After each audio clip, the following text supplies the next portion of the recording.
Hi everyone, so I'm going to show you how to make a continuous line drawing, which is a line drawing that continues with one line and doesn't ever require taking your pen off the paper. So what you need for the first activity is a piece of tracing paper, an image. I've just chosen one of the writer Zadie Smith, and a felt tip pen or Sharpie or any kind of marker. We'll then be making some drawings from life using a mirror, creating a self-portrait from your own image. So you want to pick a place to start that's kind of a central focal point. So on this image, I'm using her head wrap to start the image, as it's kind of the main focal point of the image, and also has lots of detail in, lots of creases, lots of interesting nooks and crannies in the fabric that I can use to create different kinds of lines. So as you can see, I'm moving quite quickly and tracing the whole outline of the shape. I'm being quite strict with myself not to take my pen off the paper at all for the first drawing. So you really want to try and keep your pen on the page and just keep trying to link up different points of the drawing. Even if you feel like you're coming to the natural end of a line or where you are, you can always trace background lines you've already drawn, or go right across the image, just cut straight across it if you think that would be the easiest way for you to complete the drawing. What it's important to try and do is just be fluid with your pen. So keep the pen moving at all times. Don't stop for too long at one point, because then the ink will start to bleed into the drawing and you're creating big holes in your drawing when really you want it to be one smooth continuous line that keeps going. And this is what will allow you to get that sense of fluidity and movement in your drawing. So when you're drawing features on the face especially, it's quite important to look really carefully at where the lines are, where the shadows are, what areas you want to fill in, what areas you don't. So you don't have to just fill in the main features like the eyebrows, eyes, nose, mouth. You can do creases under the eyes, eye bags, any kind of extra things going on in the face if someone's wearing glasses, or there's earrings to draw in, or freckles, or any kind of things that you want to also add in. So as you can see, I'm just going around the outline of her shirt and going to come back up to her arm and finish the drawing. So there might be bits that you've left out. As you can see, I've left out the line of her chin currently. So don't worry about that as you go along. Just finish where you're going with the drawing, and then you can come back to things at the end to kind of final things up and tie them together. This is a great exercise just to get you used to the idea of a continuous line drawing, what it means, how it feels. It's quite a different way to work to like traditional sketching or using a pencil.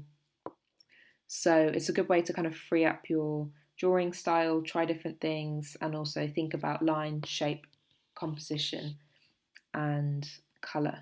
As you can see, I've now taken my pen off the page and I'm just going back in and filling in the last few details that I've missed out. There's detail on the shirt that I thought was important to include in the image, and also the outline of her face.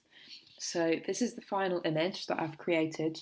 As you can see, it's just one colour, and then as we move on through the process, we'll think about adding in different colours, how you can translate it into a painting, and also how you can use this drawing style to continue creating new images, and also how to use paint in a similar style to this. This is the first self-portrait you'll be doing, and also using the same continuous line style. So once you've got your setup with your piece of paper, your felt tip or marker pen, and your mirror, you want to take a minute to just look at yourself in the mirror, look at the image that you've got within the frame of your mirror, and then think about where you want to start your drawing. So I'm going to start from the top of my head, as that makes sense for me for the best place to start. So I'm filling in first the whole outline of my face, and then coming back up to the top. So again, I'm going to be quite strict on that. You can't take your pen off the page at all for this drawing. We'll think about kind of freeing that up on the next drawing. So you need to be looking at your paper and then the mirror all the time.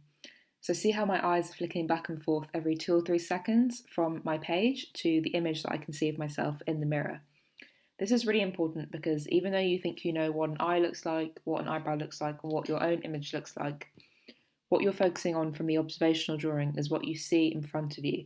And this is completely different to a photograph of yourself because there are other factors involved, like light, shadow, positioning, all sorts of things. So it's really important that you're looking at what you're drawing and not what you think you look like in your head. It's very easy to get caught up in your drawing and keep forgetting to look back at your image, but you just need reminders all the time. Keep looking back at the image, don't get carried away with a line, check that you're still drawing from what you see and not from your head. So in the image I can see of myself in the mirror, I can fit into that space my head, my neck, and the beginning of my shoulders, my t-shirt. So I'm just going to start in by giving a gentle suggestion of my t-shirt by doing the neckline, some of the creases and the shoulder, and then I'll come back in to fill up the details in my face. So remember, don't be scared to cut across the image. I've just completed a line across my neck, which I can't see, but that's because I need to get from A to B in a section of the drawing that I can't do without lifting my pen off the paper. So it's absolutely fine to do this. Just keep going with the flow of the drawing, and all these things will incorporate into the image, and you're creating a final image that is unique and completely your own. So it's really important to remember to keep the drawing moving. Don't get stuck at any point for too long. Just keep it flowing, keep it going, go with the flow of the drawing. And don't worry if your pen takes you off the page or you can't fit things in. It's better to just get things more accurate to a life-size proportion rather than trying to cram everything into the page. So I've decided to start filling in most of the details of the hair, the clothes, the neck, the face shape first, and then go back in to fill in the details of my face. You can choose to do it this way, this just made more sense to me. You could also choose to start with one tiny detail like one of your eyes and then work your way out. Sometimes if you start by drawing the outline, then you end up trying to cram your features into the face when sometimes they don't necessarily fit. So whatever works best for you, you can try different ways and see whatever is the best outcome. In terms of a background, I tend to keep things quite neutral, but I think adding one or two really simple details can really tie the drawing together and give a sense of a background and a context. So behind me, I don't think you can see it in the image, there's a painting hanging on the wall. So I've decided to just include the two lines of the edge of the painting to give a sense of layering, background and foreground.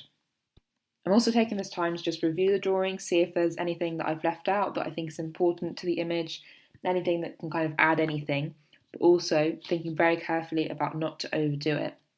Sometimes one simple line can say a lot more than loads and loads of lines squished in together. So think very carefully about what you think is very important to the image or potentially not. As I'm looking at it, I can see there are a few things that are not proportionally accurate, but I don't think that's always necessarily that important to the drawing because I feel like I have got a sense of myself in the drawing, there's a sense of movement, there's a sense of who I am and my identity in the drawing. So that's what you're really trying to capture with these types of drawings. So we're going to have another go and try it again. This time I'm going to be a bit more flexible with you when allowing you to take your pen off the paper a few times if necessary within the drawing. So ideally you'll only take your pen off the paper maybe 2 or 3 times during the whole drawing. And it has to be really if you're only coming to a natural end, not because you want to go back and fix things and, fine tune them. It's really important to just let things kind of go how they are. What I really like about this technique is that, especially with the felt tip pen as well, is that you can't use a rubber, you can't erase anything. You just have to go with the drawing and incorporate all your mistakes or things you didn't necessarily intend to make in the drawing. So as you can see, I've chosen a slightly different position for this drawing, turning slightly to the side so I can get different angles, make a different image from the first one, and also have different things to play with. So for example, you can see more of my ear. So that's something that I'm going to try and focus on getting more detail in, more of my earrings. And there's more of a sense of a pose, whereas in the first one I'm looking directly straight on. This one I'm slightly tilted to the side and you get a whole different kind of image. So I'm starting with my hair this time and working my way down through the image. Sometimes it's nice to start at the top or bottom of the image so you know that you're not leaving anything out. So remember to keep looking back up at your mirror, keep checking to see that you're still drawing what you see and not getting carried away with what you think you see. So as you can see for a few details in the face, I have lifted my pen off the paper a couple of times. In my first drawing, I connected all the eyes and nose and mouth together through one big line. But in this drawing, I'm thinking it makes more sense to kind of leave the eyes separate, although they're still connected to the nose and the mouth. So it kind of depends on your drawing, your image, and what you think might be important to include or to leave out. So I'm thinking I'm going to keep it quite simple in terms of my clothing and the rest of the image, as I kind of want the central focus point to be on the face. So I'm going to do the outline of my shoulders and my t-shirt, and then maybe include some of my jewellery that I'm wearing. But generally I'm going to keep it quite simple. And again, I'm going to think about what I want to do in terms of background, just give a subtle hint that I'm in a wider context rather than the focus to all be on the figure. So I'm just adding one simple line, going straight up in the background. It just adds another dynamic to the drawing and also gives you a little bit more flexibility in terms of when you're going to be painting this image, as in you could paint one section of that background a different colour, just gives you a bit more to play with when it comes to translating it into a painting.